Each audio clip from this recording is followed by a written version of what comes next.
صباح الفل عليكم حبايبي. النهارده ان شاء الله هعمل معاكم كرات الهوت شوكليت او الشوكليت بامبس. هي طالعه ترند جامد جدا اليومين دولت، وانا لما عملتها او جربتها هي فعلا تستاهل تبقى ترند. هي جميله جدا جدا.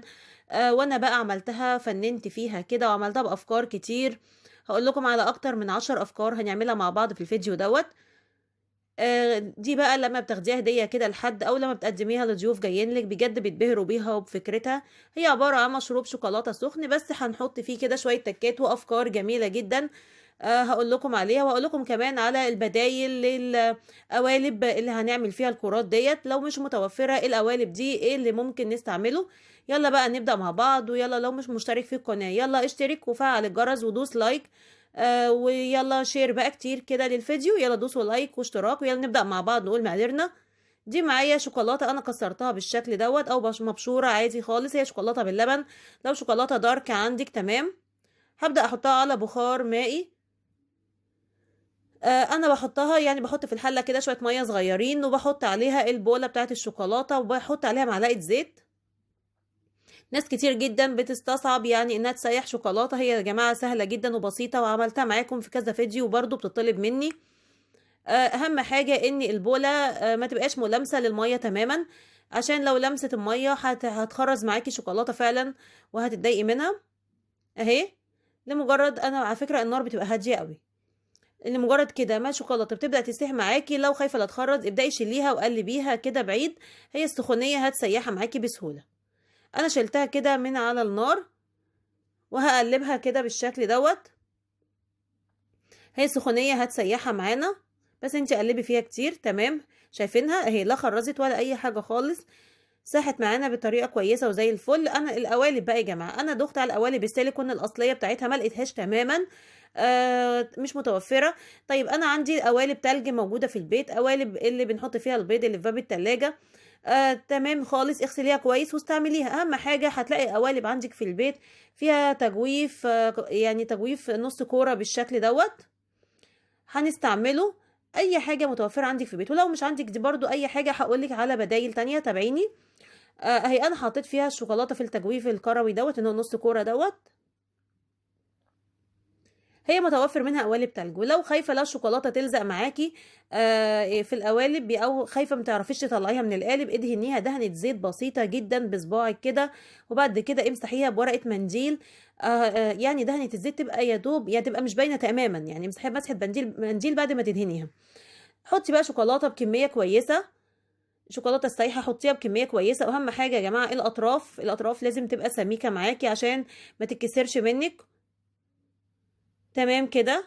ابداي طلعي الشوكولاته معاكي على الاطراف كويس. انا حطيتها في القالب بالشكل دوت، وهبدا اقلبها بقى على ورقه زبده هتنزل الزيادات بتاعتها. وبرضو الاطراف هتنزل عليها الشوكولاته تبقى سميكه معانا.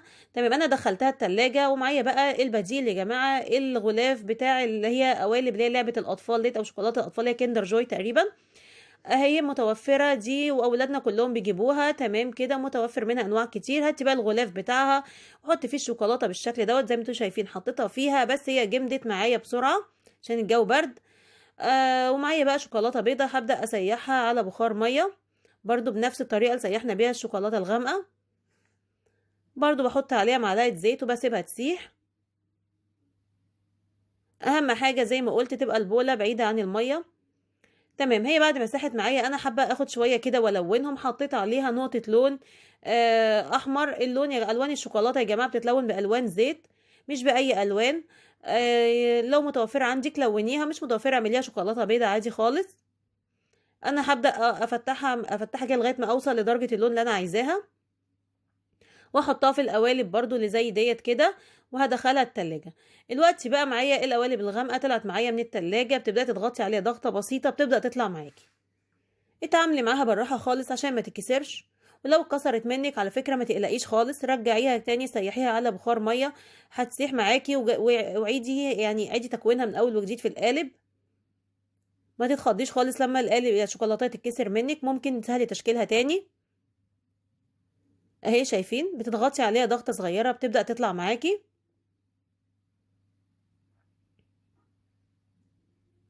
اهي شايفين شكلها شيك جدا. تمام. وادي القوالب اللي هي بتاعت كندر جوي، بصراحة هي سهلة جدا جدا، وبالعكس يمكن دي شكلها عجب ولادي اكتر من الكور كمان. هي ادت شكل بيضة كده، شكلها شيك، هي اكتر من الكورة كمان، يعني شكلها عجبهم. بتبدأي تضغطي عليها كده من الجنب بتطلع معاكي على طول. انا صراحة عملت منها كمية كويسة، وعملت الالوان اللي هي الالوان البينك ديت وديت. بصوا بصوا الكور شكلها شيك جدا، وادي اللي على شكل بيضة معانا برضو كان شكلها حلو قوي. واللون البينك او الاحمر لوني بقى بالالوان اللي انت عايزاها. دي هقول لكم على الفكره بتاعتها، انا عاملاها عشان اقدم فيها فكره معينه. تمام. نبدا بقى نقول هنعملهم ازاي والافكار بتاعتنا اللي هنعمل بيها. بس انت اعملي الكميه اللي انت عايزاها الاول وسيبيها كده على جنب. دلوقتي بقى دي احسن صراحه، يعني فكره عجبتني جدا ان انا بعمل نوتيلا. الحشوات بحط فيها نوتيلا، سبرينكل قهوه، مارشميلو. آه مارشميلو معايا سبرينكل بالوانه مختلفه. النوتيلا على فكره بتدي طعم جميل جدا وفكرتها حلوه لو متوفره. الكاكاو الشرب، اي نوع كاكاو انت بتحبيه متوفر عندك. انا بستعمل النسكويك، انت اي نوع كاكاو متوفر عندك استعمليه. تمام. وكل بقى الشوكولاتات اللي عندك، الشوكولاتات اللي ولادك بيجيبوها كده خدي منها ونبدا اعملي منها افكار. والكابتشينو والنسكافيه، اي حاجه متوفره عندك. تمام كده. الا دلوقتي بقى هبدا معاكم هقول لكم على اول فكره هنحشي بيها الكوره بتاعتنا. انا حطيت من الكاكاو الشرب بتاعي معلقه مارشميلو زي ما قلت. لو مارشميلو يا جماعه ما لقيتيش اللي هو الصغير خالص، هاتي المقاس العادي اللي متوفر وقطعيه صغير او قصقصيه صغير كده كور صغيره. وده سبرينكل بطعم الفواكه، ده متوفر عندي. مش متوفر خلاص. معايا بقى طاسه انا مسخناها على النار، اهم حاجه تبقى سخنه معايا كويس. بجيبها كده من قدامي وانا شغاله، وبحط عليها نص الكوره التاني. بتسيح اطرافها وبتبقى بتتلزق معايا بسهوله. شايفين اهي. ابداي اضغطي عليها ضغطه خفيفه جدا، ما تضغطيش جامد عشان ما تتكسرش منك. تمام كده. شايفين اتقفلت معايا بمنتهى السهوله وبقت كوره شكلها حلو قوي اهي. هبدأ احطها كده، بتقدميها بقى بالشكل اللي انت عايزاه. دي كده اول فكرة، ودي ابسط فكرة عملتها. الفكرة التانية بقى معانا اللي هي اللي على شكل بيضة ديت. هبدأ احط عليها برضو معلقة من النوتيلا او من اي نوع شوكولاتة دهن متوفر عندك. انا حبيت جدا النوتيلا في الوصفة ديت. ادي طعم صراحة ممتاز جميل جدا جدا. وادي معلقة من الكاكاو، كاكاو الشرب برضو، والمارشميلو انا مقطعاه صغير جدا كده.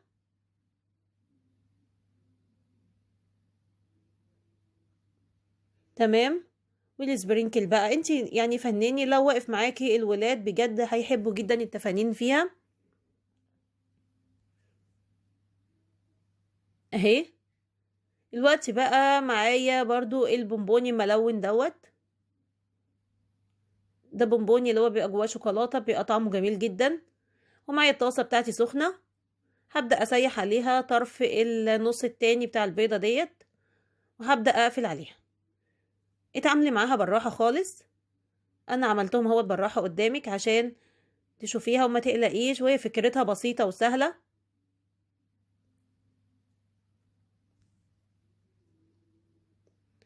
ادي واحده تالته هقولها لكم برضو بفكره مختلفه.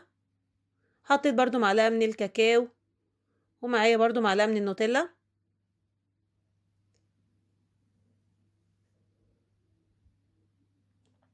دوت بقى كابتشينو بندق. اي نوع كابتشينو، دي بقى عشاق القهوة هيحبوها جدا جدا. اي نوع كابتشينو حطيه، بس انا حطيته عشان هو الكابتشينو بندق بيمشي مع شوكولاتة الدهن او مع النوتيلا جدا. وده سبرينكل بطعم القهوة، هو متوفر عندي طبعا، ما تجيبيهوش مخصوص، هو عشان كان متوفر عندي. وسيحت طرف النص التاني بتاع الكورة ديت اهي. قفلت معايا على طول. ما قفلتش معاكي برضو عيدي تسيحيها تاني طرفها واقفليها، هتتقفل معاكي على طول. الملون بقى ليه افكار كتير برضو ممكن تعمليها. لو عندك اي اطعمه بودر عصير طعم الفواكه حطيه. انا حطيت شوكولاته بيضه وسبرينكل. السبرينكل ده على فكره عندي بطعم الفواكه. وحطيت مارشميلو وكرات اللي هي الشوكولاته ديت، كرات اللي هي البونبوني ملون اللي محشي شوكولاته حطيتها. واي صوصات عندك، صوص الفراوله طبعا متوفر متهيألي عند الناس كلها يتحط منه، انا ده صوص التوت. انا عشان بحب صوص التوت يعني بانواعه، اللي هو البلو بيري الازرق او الاحمر، فانا حطيت منه. لكن طبعا اكيد لو مش متوفر عندك ما تحطيهوش. عندك صوص فراوله ممكن تستعمليه او باي نكهه فواكه تانية. سيحت برضو طرفها كده النص التاني وحطيته، قفلت عليها. دي كان طعمها تحفه جدا، انا عن نفسي عجبتني قوي. ودي فكره تانية برضو، حطيت برضو المعلقه كده من شوكولاته الدهن، وحطيت معلقه من الكاكاو، ودوت عندي شوكولاته بالكراميل قطعتها صغير خالص بالشكل دوت وحطيتها. دي كانت جميله جدا جدا، طبعا عشاق الكراميل دي هيحبوها، فكرتها برضو حلوه. وحطيت عليها كده معلقه من صوص الكراميل وشويه مارشميلو، شويه كاس برينكل قهوه، كريسبي القهوه اللي عندك، اي حاجه متوفره اقفلي عليها بقى خلاص.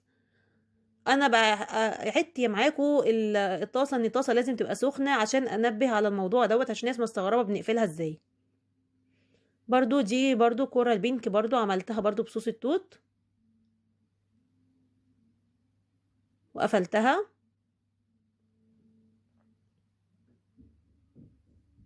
دي بقى اخر واحده معانا. شايفين افكار كتير جدا انت ممكن تفنني فيها، ولو الاولاد واقفين معاكي بجد هما تفننهم اكتر. دي بقى العشاق القهوه، دي حطيت فيها معلقه نسكافيه بلاك، ده نسكافيه بلاك يا جماعه اللي انا حطيته، وحطيت عليه كريسبي قهوه. دي عشاق القهوه برضو هيحبوها جدا، وقفلتها بالشكل ده. تمام كده. شايفين الوقت بقى هنبدأ نقدمهم. زينيها بقى، فقرة التزيين دي انا بحبها قوي بالطريقة اللي انت عايزاها. انا سيحت كده شوية من الشوكولاتة البيضة وحطيتهم في كيس صغير، وهبدأ ازين بيه بخطوط كده هو بالشكل ده. زيني بقى بالكريسبي اللي عندك، بأي الوان كريسبي متوفرة عندك حطيها، او فرمسيل عندك ملون حطيه. والبينك برضو بيمشي معاها الشوكولاتة البيضة جدا الخطوط بتاعتها. لو الكور نفسها شوكولاتة بيضة زينيها بخطوط سودا او بخطوط نوتيلا. حطي بقى الكريسبي اللي انت عايزاه وزيني كده وفنني فيها. هي بجد بقى لما تقدميها كده او تحطيها في بوكس هدايا وتاخديها هدية لحد، بجد بيفرحوا بيها جدا. طبعا محدش هيصدق ان انت عاملة حاجة زي كده في البيت تماما. تمام كده، انا دلوقتي خلصت خلاص. هنبدأ بقى نقدمها بقى. دلوقتي معايا لبن سخن ومعايا كورة منهم، هحطها كده في الفنجان بتاعي او في الكوباية بتاعتي، وهبدأ انزل عليها باللبن السخن بتاعي.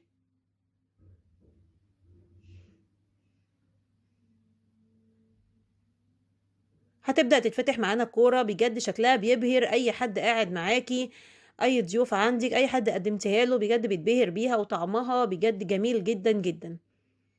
انا لو تلاحظوا انا ما ضفتلهاش سكر ولا اي حاجه، هي كده مش محتاجه اي حاجه تماما. انا عملتها بنكهات مختلفه وبأطعمه مختلفه، هي ما كانتش محتاجه معانا اي حاجه. شايفين النوتيلا قلبيها بقى كويس، النوتيلا اللي فيها ديت انا حبيت كده ما قلبتهاش لما اوريكم الاول، وبعدين شوفي بقى طعمها بجد طعمها تحفه. دلوقتي انا حطيتها كده في بوكس هدايا عشان اديكم الافكار ممكن تقدمي بيها، وقدميها كده هديه لاي حد بجد هيفرح بيها جدا. هديه قيمه وشيك قوي. يلا بقى لو عجبكم الفيديو ما تنسوش يلا لايك وشير واشتراك في القناة وفعلوا الجرس عشان يوصلكم كل وصفاتي، واشتراك في القناة. يلا اشوفكم في حلقة جديدة ان شاء الله. وما تنسوش تعليقاتكم بتبسطني جدا. والسلام.